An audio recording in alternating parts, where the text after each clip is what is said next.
Hello. आज मैं इस वीडियो में आपसे एक बात करना चाह रही हूँ। मैंने सोशल मीडिया पे देखा कि लोग एप्स्टीन से ओशो को जोड़ रहे हैं। तो एप्स्टीन से ओशो को कैसे जोड़ा जा सकता है, आप खुद सोचिए। ओशो की डेथ हो गई थी 2000 के पहले, और एप्स्टीन के सारे केसेस हैं 2000 के बाद के। तो एक एप्स्टीन ने एक बुक मंगाई थी, जहाँ से उनको कनेक्ट किया जा रहा है वो ऐसे किया जा रहा है। एप्स्टीन ने एक बुक मंगाई थी जिसका नाम शायद मन का दर्पण, मिरर ऑफ माइंड है। तो उसने 2017 के आसपास ये बुक मंगाई थी, और बस उसका बैड लग ये था, कह लीजिए बैड लग, और जो भी कह लीजिए होना था। तो बैड लग उसका ये था कि उसने सारे अपने ये क्राइम कृत्य करने के बाद उसने ये बुक मंगाई थी। जब मुझे लग रहा है कि उसका मन इन सब भोगों से ऊब गया होगा, बहुत विचलित होगा, तब उसने स्पिरिचुअलिटी जैसी कोई चीज़ का अपना शायद उसने चुना था मार्ग। तो उसने 17 के आसपास ये बुक ऑर्डर की थी, और बस ओशो का नाम इसी वजह से उससे कनेक्ट किया जा रहा है। बाकी प्रत्यक्ष रूप से कभी ऐसा कुछ नहीं है। और उस मैं तो ये सोच रही हूँ कि एप्स्टीन जैसे किसी भी इंसान, कोई भी वहाँ हो सकता है, एक्स वाई जेड कोई भी वहाँ हो सकता है, उसने अपने काश वो बुक उसने पहले पढ़ ली होती, चाहे ये थॉट्स पहले जान गया होता कि हम अपने इंद्रियों का दमन करके इससे छुट्टी नहीं पा सकते हैं। ये अगर हम दमन करेंगे तो ये ऐसे ही किसी मॉन्स्टर के रूप में निकलेंगी।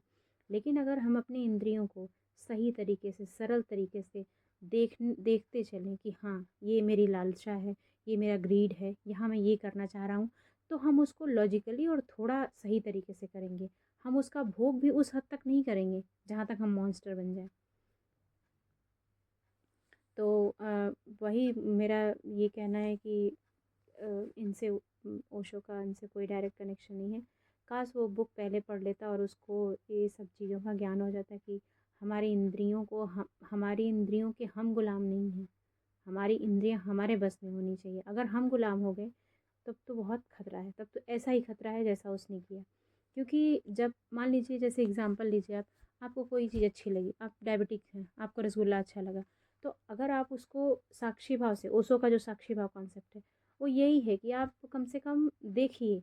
अगर आपको रसगुल्ला दिखा, आप इन्वॉल्व हुए, खा लिए, ख़त्म हो गया। आपने सोचा ही नहीं उस रसगुल्ले के देखने के बाद कि इसका क्या अर्थ, क्या बुरा, क्या बॉडी पे असर होगा। तो जब भी इंद्रियों से कोई भी इमोशन, लालच, घृणा, सेक्स, कोई भी इमोशन, ऐसी चीज़ें बाहर आए, तो आपको देखना पड़ेगा कि ये हमारे लायक नहीं, हम इसको नहीं कर सकते, या हम कैसे कर सकते हैं, उसको आपको लॉजिकली सोचना पड़ेगा। लेकिन अगर आप दमन करते जाएंगे, दमन करते जाएंगे, तो वो जो स्टॉर्म की तरह, तूफान की तरह आएगा, वो किसी ऐसे ही रूप में फिर घटित होगा, फिर उसको हम नहीं रोक सकते। तो और सबसे बड़ी बात ये कि एप्स्टीन फाइल में इतने बड़े बड़े लोगों का नाम आ रहा है, कितने लोगों का नाम तो लोग कह रहे हैं, लोग छुपा रहे हैं। ऐसे ऐसे लोगों का नाम आ रहा है। अब उसने दीपक चोपड़ा जैसे स्पिरिचुअल फिगर हैं, उनका उसने क्यों अप्रोच किया था?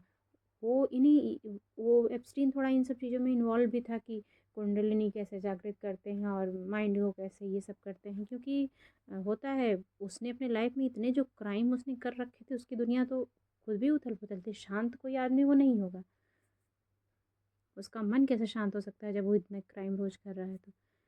तो वही चीज़ है कि उसको इस सब चीज़ों का शौक भी था थोड़ा, और इन्वॉल्व हो रहा था इन सब चीज़ों में कि कैसे जाने इन सब चीज़ों को, माइंड को, शरीर को कैसे समझें। हालांकि जैसे हम कहते हैं ना कि वो अकेला मॉन्स्टर नहीं था, बस वो मॉन्स्टर का चेहरा था। मॉन्स्टर की बॉडी के जो पार्ट्स हैं, जो और लोग हैं, क्या हम उनको भूल जाएंगे? और सिर्फ एक एक व्यक्ति एप्स्टीन फाइल कह के काम नहीं चलेगा। उसमें जितने लोगों ने उसका अंग बन के साथ दिया है, वो एक चेहरा है, जो उनके पार्ट्स हैं, वो उन सब लोगों ने उसको बनाया है। और ये सोचिए आप कि ये दुनिया के रिचेस्ट और ऐसे ऐसे लोग हैं जिन जो पूरी दुनिया चला रहे हैं। अब ये लोग दुनिया चलाएंगे तो दुनिया कैसी ही चलेगी? तभी तो इतनी असमानताएं, इतना अपराध, इतना शोषण क्यों है इस दुनिया में? कुछ ऐसे लोग ऊपर जाके बैठे हैं जिन्हें नहीं होना चाहिए। अगर आप दयालु होते, काइंड होते, तो आप कभी ये हरकत करते? आप दयालु होते तो ये आप कैसे कर लेते कि किसी लड़की को किसी चीज़ का दुख हो और आप उसको उससे ये कर लेंगे। तो वही मेरा कहना था कि इनसे उनको ना जोड़ें, और स्टीन फाइल में सिर्फ एक वो व्यक्ति है, चेहरा है, बाकी उन सारे जो उनके पार्ट्स हैं, मैं सब लोगों को इक्वली, और उसका गुनाहगार एक आदमी नहीं होता। अगर हमने अपने प्रतिनिधि खराब चुने हैं तो जनता बच के कहीं नहीं जा सकती। आप ये नहीं कह के निकल सकते कि हमारा प्रतिनिधि खराब है। आपने क्यों चुना? आप पे भी तो प्रश्न उठता है। तो यही है कि अपने साथ कोई भी वहाँ हो सकता है, तो अपनी भावनाओं को, अपनी इंद्रियों को, अपनी चीज़ों को, हर चीज़ को कॉन्शियस तरीके से, माइंडफुल तरीके से हमें देखना होगा। और जो चीज़ें हैं आप उसको प्रत्यक्ष देखने का साहस रखिए। ये साहसी इंसान ही कर सकता है। और जब आप धर्म, अंधविश्वास और रूढ़ियों और परंपराओं में पड़े रहेंगे तब आप ऐसे नहीं देख पाएंगे, तब आप कुछ ऐसा ही काम करेंगे। आपको इन सब बायसनेस से, gender, creed, caste, community, religion, इन सब से ऊपर उठ के अपने आप को आपको देखना होगा कि मैं क्या हूँ, और मैं दयालु, मैं काइंड, मैं केयरफुल, मैं लविंग कैसे हो सकता हूँ।